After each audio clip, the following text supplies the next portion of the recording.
आज आपण स्पेशल हिवाळ्यासाठी घरोघरी केले जाणारे मेथीचे लाडू अगदी सोप्या पद्धतीने बनवणार आहोत. मेथीचे जरी असले ना तरीसुद्धा अजिबात कडू लागणार नाही. लहान मुलं देखील अगदी आवडीने खातील इतके चविष्ट आणि आतून मऊसूद असे लाडू. तर चला मग वेळ न वाया घालवता रेसिपीला सुरुवात करूया. आता लाडूंसाठी साहित्य काय लागणार आहे ते बघूया. तर इथे मी वाटीप्रमाणे आणि वजनीप्रमाणे दोघंही मापं सांगितलेली आहेत. वाटीच्या मापाने गहू पीठ इथे मी 1 वाटी घेतलं आहे आणि वजनी प्रमाणामध्ये 125 ग्रॅम आहे. 1 वाटी साजूक तूप आणि वजनी प्रमाणामध्ये जर घेतलं ना तर 125 ग्रॅम एवढं साजूक तूप घेतलं आहे. तर इथे मी म्हशीचं तूप घेतलं आहे. तुमच्याकडे गाईचं असेल म्हशीचं असेल दोघंही चालतील. डिंक वाटीच्या प्रमाणे 1 वाटीभर डिंक घेतलेला आहे आणि वजनी प्रमाणामध्ये 100 ग्रॅम एवढा गावठी डिंक घेतला आहे. तुमच्याकडे जोही मिळत असेल तो तुम्ही घेऊ शकतात. 1 वाटीभर खारीक पावडर घेतली आहे. वजनी प्रमाणामध्ये जर घेतली तर 125 ग्रॅम एवढी ही खारीक पूड आहे. त्याचप्रमाणे इथे मी खोबऱ्याचा किस करून घेतला आहे. तुम्ही खोबऱ्याचे काप करून घेतले तरीसुद्धा चालतील. आता खोबऱ्याचा किस जो आहे तो 2 वाटी आहे आणि वजनी प्रमाणामध्ये घेतला तर 200 ग्रॅम एवढा हा खोबऱ्याचा किस आहे. त्याचप्रमाणे काही टरबूजाच्या बियासुद्धा घेतल्या आहे. टरबूजाची बी ही अर्धी वाटी आहे आणि वजनी प्रमाणामध्ये जर घेतलं तर 15 ग्रॅम एवढ्या टरबूजाच्या बिया आहेत. त्याचप्रमाणे गूळ इथे मी बारीक चिरून घेतला आहे. 2.5 वाटी ह्याप्रमाणे गूळ घेतला आहे आणि वजनी प्रमाणामध्ये जर घेतला तर गूळ इथे मी 400 ग्रॅम घेतला आहे. आता काही ड्राय नट्स काजू बदाम आणि पिस्ते घेतले आहे. काजू बदाम इथे मी अर्धी वाटी घेतले आहेत आणि वजनी प्रमाणामध्ये जर घेतलं तर 40 ग्रॅम एवढे मी काजू बदाम घेतले आहेत आणि पिस्तेसुद्धा इथे मी अगदी 10 ग्रॅम एवढे घेतले आहेत. तुम्ही यापैकी कोणतेही स्किपसुद्धा करू शकतात किंवा यामध्ये बेदाणेसुद्धा वाढवू शकतात.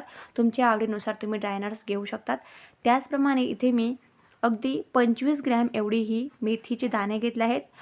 धुवून घेतले आहेत, त्यानंतर सुकवून घेतलेले आहेत आणि त्याची पावडर तयार करून 50 ग्रॅम तुपामध्ये भिजवत ठेवली होती 2 दिवस.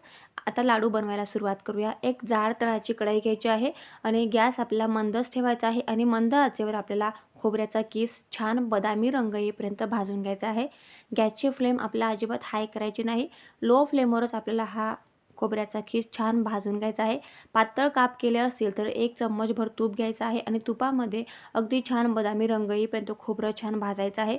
खोबरं व्यवस्थित भाजलं तरच लाडूची चव छान येते आणि लाडू जास्त दिवससुद्धा टिकतात. अगदी काही वेळा काय होतं की लाडू खवट होतात, बुरशी येते. लाडू खराब होण्याचं मुख्य कारण हे खोबरंच असतं. खोबरं निवडताना मस्त असं काळ्या पाटीचं, पांढरं शुभ्र आणि गोड सुवासाचं खोबरं घ्यायचं आहे आणि खोबरं घेतल्यानंतर बारीक किसून घ्या किंवा मग पातळ काप करून छान प्रकारे भाजून घ्यायचं आहे आणि ह्या पद्धतीने छान भाजलं गेलं की एका ताटामध्ये काढून छान पूर्ण थंड करून घ्यायचं आहे. आता मस्त खोबरं भाजलं गेलं आहे. ताटामध्ये काढूया आणि त्याच कढईमध्ये आपण 1 चम्मचभर साजूक तूप टाकून बदामसुद्धा छान अगदी तडतडेपर्यंत भाजून घ्यायचे आहेत, तळून घ्यायचे आहेत. बदाम, काजू व्यवस्थित छान तळले ना की त्यांचं चवसुद्धा वाढते आणि लाडूंची जी शेल्फ लाईफ आहे ती जास्त दिवस राहते. त्यामुळेच आपल्याला ड्राय नट्ससुद्धा तळून घ्यायचे आहेत.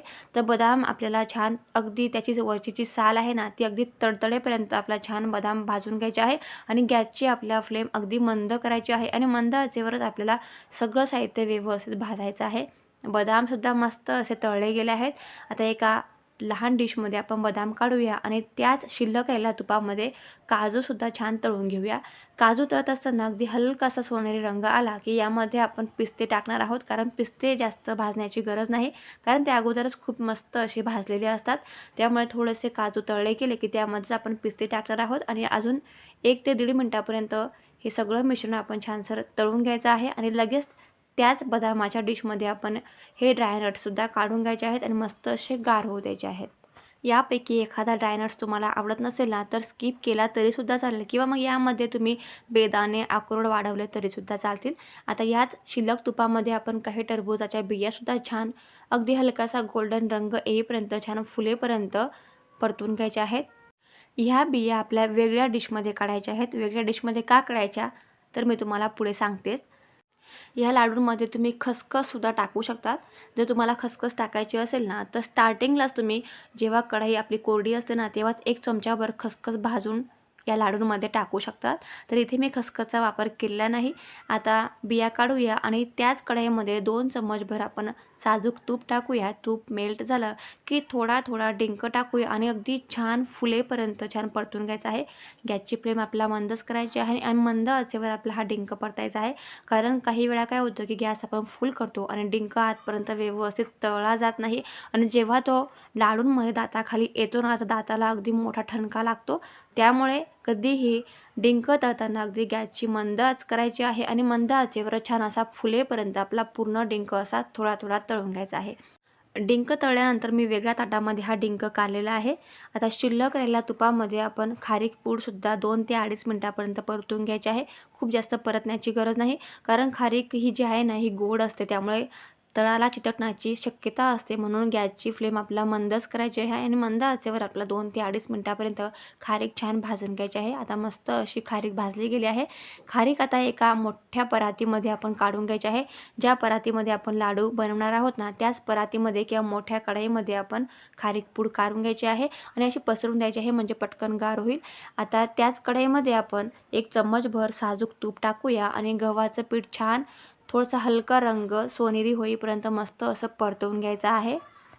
गव्हाचं पीठसुद्धा मस्त असं खमंग भाजायचं आहे बरं का, कारण गव्हाचं पीठ जर कच्चं राहिलं ना, त्यामुळे सुद्धा लाडू खराब होण्याची शक्यता असते. त्यामुळे गव्हाचं पीठ भाजताना घाई करू नका. गॅसची फ्लेम आपला मंद करायची आहे. अगदी 3-4 मिनटं भाजलं गेलं की यामध्ये टाकूया मेथीचं मिश्रण. आपण तुपामध्ये अगोदरच मेथीचं मिश्रण भिजवून ठेवलं होतं, त्यामुळे हे लाडू मस्त असे बनतील. कडवट अजिबात होणार नाही. लहान मुलंसुद्धा मस्त आवडीने खातील. आता हे मेथीचं मिश्रणसुद्धा आपण गव्हाच्या पिठामध्ये मिक्स करूया आणि अजून 3 ते 4 मिनिटापर्यंत हे मिश्रण छानसर भाजून घ्यायचं आहे. गव्हाचं पीठ भाजताना घाई करू नका. आता यामध्येच टाकूया 2 चम्मचभर साजूक तूप आणि मेन म्हणजे साजूक तूपच पाहिजे असं काही नाही. तुम्ही तेलामध्ये जरी हे लाडू बनवले ना, तरी अतिशय भारी बनतात. तुम्ही तुमच्या आवडीनुसार किंवा सोयीनुसार तूप किंवा तेलाचा वापर करू शकतात. तर इथे बघा मस्त असं डो तयार झाला आहे. आता जेवढं शिल्लक असलेलं तूप आहे ना वाटीमधलं, ते सगळं मी इथे टाकून दिलं आहे. साजूक तुपाने छान चव येते लाडूंना आणि त्याशिवाय हेल्दीसुद्धा असतं आणि तेल जरी तुम्ही घेतलं ना तरीसुद्धा चालेल, काहीही हरकत नाही. तर बघा मी जेवढं शिल्लक तूप होतं ना, तेवढ्या शिल्लक तुपामध्ये सगळं हे मिश्रण छानसं आता परतून घेणार आहे. तुम्हाला वाटत असेल की तूप जास्त झालं, पण असं काहीही होणार नाही. जसं-जसं आपण हे मिश्रण भाजू ना, तसं-तसं हे मिश्रण अगदी मस्त असं घट्ट आणि जाळीदार बनेल. तर तुम्ही बघू शकता मस्त असं जाळीदार हे मिश्रण तयार झालं आहे आणि छान तूपसुद्धा सुटलेलं आहे. म्हणजेच आपलं हे मिश्रण जे आहे ना, छान भाजलेलं आहे. गव्हाचं पीठ आणि मेथीचं मिश्रण भाजायला जेमतेम इथे मला पूर्णतः 8 ते 9 मिनिटे लागले आहेत. लाडू कडवट होण्याचं मुख्य कारण म्हणजे आपण मेथीची पावडर तयार करून डायरेक्टली भाजून घेतो. तर पावडर न भाजता आपण तुपामध्ये 2 दिवस मुरवत ठेवायचे आहे आणि त्यानंतर अशा पद्धतीने गव्हाच्या पिठामध्ये भाजून घ्यायचे आहे. त्यामुळे लाडू अजिबात कडवट होत नाही. ही टिप तुम्ही नक्की फॉलो करा. आता हे मिश्रणसुद्धा आपण खारीक पूडवर टाकूया आणि छान मिक्स करून घेऊया. आता जे ड्रायनट्स आपण भाजलेले होते ना, ते ड्रायनट्स छान गार झाले आहे. आता त्यांचीसुद्धा भरड करून घेऊया. तर फाईन पावडर न करता या पद्धतीने भरड केली ना, की लाडू खाताना दाताखाली हे ड्रायनट्स खूप भारी लागतात. आता तळलेला डिंक थोडा थोडा मिक्सरच्या भांड्यामध्ये दळून घेऊया आणि थोडासा बाजूला ठेवूया. जर तुम्हाला पूर्ण डिंक दळायचा असेल तर तुम्ही डिंक पूर्ण दळू शकता किंवा मग अशा पद्धतीने थोडा हाताने चुरून घेतला ना, की लाडू खाताना डिंक दाताखाली मस्त लागतो. तुम्ही तुमच्या आवडीनुसार डिंक पूर्ण बारीक करून घेऊ शकता किंवा मग थोडासा चुरून घेतला तरीसुद्धा चालेल. आता ज्या बिया आपण बाजूला ठेवल्या होत्या ना डिशमध्ये, त्या आपल्या अजिबात दळायच्या नाही, कारण लाडूमध्ये ह्या बिया खूप छान लागतात. खोबऱ्याचा किस आपण हाताने चुरून घ्यायचा आहे. जर तुम्ही खोबऱ्याचे काप केले असतील तर मात्र तुम्ही मिक्सरमध्ये दळून घ्यायचा आहे. आता खोबऱ्याचा किस असा छान जर हाताने चुरून घेतला ना, की लाडू खाताना दाताखाली मस्त लागतं. तर तुम्ही तुमच्या आवडीनुसार खोबऱ्याचा किस करू शकता किंवा मग पातळ काप करून मिक्सरमध्ये दळून घेऊ शकता. आता हा खोबऱ्याचा किससुद्धा आपण या मिश्रणावर टाकूया. आता जे आपण मेथीचं, गव्हाचं मिश्रण आणि खारीक पूड आपण एका परातीमध्ये ठेवली होती ना, ती एकदा मिक्स करून घेऊया. मिक्स केली की यामध्ये टाकूया बारीक चिरलेला गूळ. तुम्ही गूळ किसून घेतला तरी चालेल, अशा पद्धतीने बारीक कापून घेतला तरीसुद्धा चालेल. आता हे सगळं मिश्रण आपण एकजीव करायचं आहे. हे सगळं मिश्रण छान मिक्स झालं की आपल्याला एक स्टेप अजून एक्स्ट्रा करायची आहे. ती म्हणजे जेव्हा आपण लाडू वळतो ना, तर लाडू अगदी शेवटपर्यंत छान वळला पाहिजे, अगदी गोल गरगरीत यायला पाहिजे. त्यासाठी एक स्टेप आहे, ती तुम्ही नक्की फॉलो करा. एकदा नक्की ट्राय करा. अगदी शेवटचा लाडूसुद्धा छान मस्त गोल गरगरीत व्यवस्थित पटकन वळला जाईल. त्यामुळे आपण काय करायचं आहे की हे सगळं मिश्रण एकदा मिक्स करून घ्यायचं आहे आणि एक लहान मिक्सरचं भांडं घ्यायचं आहे. या भांड्यामध्ये आपण हे मिश्रण थोडं थोडं घ्यायचं आहे आणि मिक्सरवर अगदी काही सेकंदासाठी फक्त भुरकन फिरवून घ्यायचं आहे आणि लगेच अशा पद्धतीने गोळा तयार होतो. सगळं मिश्रण आपण काही सेकंदासाठी या भांड्यामध्ये घेऊया आणि एकदा फिरवून घेऊया. सगळं मिश्रण व्यवस्थित फिरवलं गेलं की मग जे आपण बाकीचं डिंक, ड्राय नट्स, बिया व्यवस्थित आपण दुसऱ्या ताटामध्ये दळून ठेवलं आहे ना, ते सुद्धा आपण या मिश्रणामध्ये आता मिक्स करून घेणार आहोत. त्यामुळे काय होतं की आपण जेव्हा मिक्सरमध्ये हे मिश्रण दळतो ना, तर अजिबात त्याची पावडर तयार होत नाही आणि हे बाकीचं मिश्रण जे आहे ना, ते दाताखाली छान येतं, लाडूचं टेक्स्चर छान येतं. त्यामुळे तुम्ही या काही ज्या महत्त्वाच्या टिप्स आहेत त्या नक्की फॉलो करा. जर आपण हे सगळं एकदा एकत्र करून दिलं असतं आणि मिक्सरमध्ये दळलं असतं ना, तर अगदी पिठासारखं गोल गुळगुळीत असं एक मिश्रण तयार झालं असं आणि लाडू खाण्याची ती मज्जा आली नसती, जी आता ह्या पद्धतीने आपण लाडू तयार करून जेव्हा लाडू खाऊ ना, तर त्याचं आतील टेक्स्चर दाताखाली जेव्हा काही ड्राय नट्स येतील ना, तर अजून छान या लाडूची चव वाढते. तर बघा, लगेच लाडू वळायला सुरुवात करूया. तर या ठिकाणी तुम्ही काही महत्त्वाच्या स्टेप नक्की फॉलो करा आणि ह्या पद्धतीने लाडू बनवा. म्हणजे लाडूचं टेक्स्चर भुसभुशीत होणार नाही. परत मग गूळ टाक, तूप टाक, तेल टाक, या समस्या येणार नाही आणि ह्या पद्धतीने काही महत्त्वाच्या स्टेप फॉलो केल्या की शेवटचा लाडूसुद्धा मस्त गोल गरगरीत तयार होईल. आता अजून एक लास्ट आणि महत्त्वाची स्टेप म्हणजे लाडू सारखे येण्यासाठी.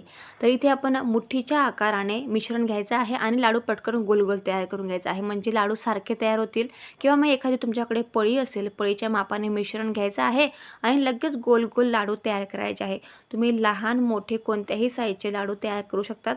आता हे लाडू जरा उष्ण असतात, त्यामुळे लहान-लहानच लाडू तुम्ही नक्की बनवा. किंवा मग तुमच्या आवडीनुसार तुम्ही मोठे-मोठे लाडू बनवलेत तरीसुद्धा चालतील. तर सेम या पद्धतीने मी इथे सगळे लाडू तयार करून घेणार आहे. तर तुम्हीसुद्धा या काही छोट्या-छोट्या स्टेप फॉलो करून बिना पाकाचे हे असे आतून छान मऊसूद आणि गोल गरगरीत खूप बहुगुणकारी असे हे लाडू नक्की तयार करून बघा. तुम्हालाच आणि तुमच्या पूर्ण फॅमिलीला नक्की आवडतील. सगळ्यांनी हे लाडू खा आणि कंबरदुखी, मणकेदुखी, गुडघादुखी आणि हिवाळ्यापासून सुटका पा. तुम्हाला आजची ही रेसिपी कशी वाटली मला कमेंट करून नक्की सांगा. आवडली असेल तर प्लीज एक लाईक नक्की करा आणि चॅनलला नवीन असाल तर कृपया प्लीज सबस्क्राईबसुद्धा करा. आता इथे मी एक तुम्हाला लाडू तोडून दाखवते आहे आणि बघा कसं मस्त टेक्स्चर आहे की नाही. जर आपण हे मिश्रण सगळं मिक्सरमध्ये दळलं असतं ना, तर अशा पद्धतीचं टेक्स्चर आलं नसतं. त्यामुळे तुम्ही काही स्टेप नक्की फॉलो करा आणि ह्या पद्धतीने लाडू बनवा. तुमचेसुद्धा लाडू असे छान गोल गरगरीत आणि छान टेक्स्चरचे लाडू बनतील. आता भेटूया पुढच्या व्हिडिओमध्ये. Thanks for watching.